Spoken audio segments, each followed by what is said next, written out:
Hi, and welcome to the AJ Way. It's no secret that one of my favorite times of the year is when the air gets crisp, the leaves start falling, and football fans everywhere start itching for the season to officially start. We are now just weeks away from the start of college football, and it is time to take a look at the different conferences to say who will be a threat and who is taking the back seat from the limelight this year. Let's start this journey with a conference I love and love to hate at the same time, the Big Ten Conference. While the Big Ten often holds some powerhouse contenders year in and year out, there's no doubt about it that there are a few schools that make the conference's reputation slightly unpopular among football fans. At the end of the day, the Big Ten isn't known for scheduling non-conference opponents that will land them in the primetime spot on Saturday nights. Even though schedules are usually made a few years in advance, there's no denying the fact that loading the beginning of your schedule with teams from the SEC and Big 12 are riskier than sticking to all MAC and Conference USA teams. In fact, I know high school teams that have harder schedules than many of the teams in the Big Ten. They just can't compare to the schedules of Alabama, Washington, or Notre Dame, and they will continue to be a force that is unreckoned with until they make those changes and take those risks. There is just one school in the Big Ten Conference who should be mentioned for its strength of schedule, and that shout-out goes to Michigan. With a non-conference schedule that includes Alabama, Notre Dame, and Air Force, the Wolverines have the right idea when it comes to risk-taking.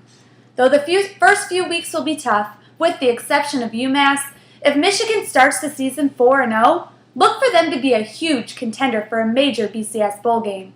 With that, those are the nicest things I've ever said about Michigan in my entire life, and we need to change the subject fast. Two teams from the Big Ten will have targets on their backs this season, as the world will be watching to see if they fail or prevail in the regular season, because the regular season is all they got. Penn State and Ohio State are both banned from postseason play this year for reasons that are at completely different ends of the spectrum. It will be interesting to see if the Nittany Lions and Buckeyes can dust themselves off and shine in the spotlight, even knowing that there is no future past Game 12.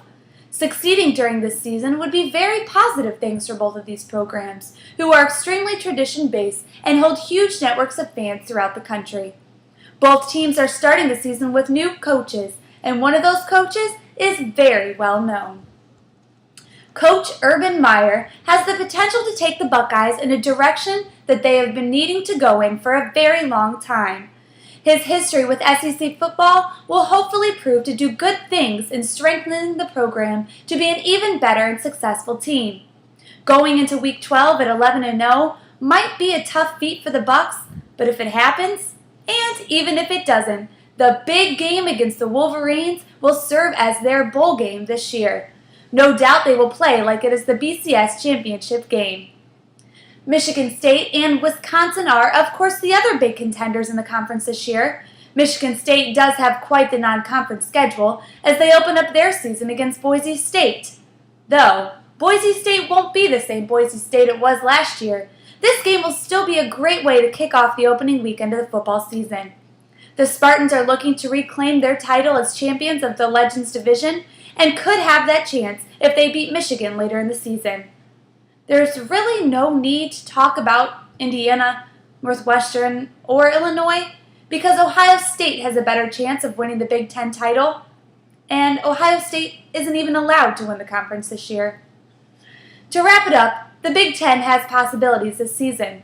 The conference as a whole needs to push for harder non-conference games to make a name for themselves, and until then, they can continue to be viewed as a mediocre conference. We'll see you next time on The AJ Way.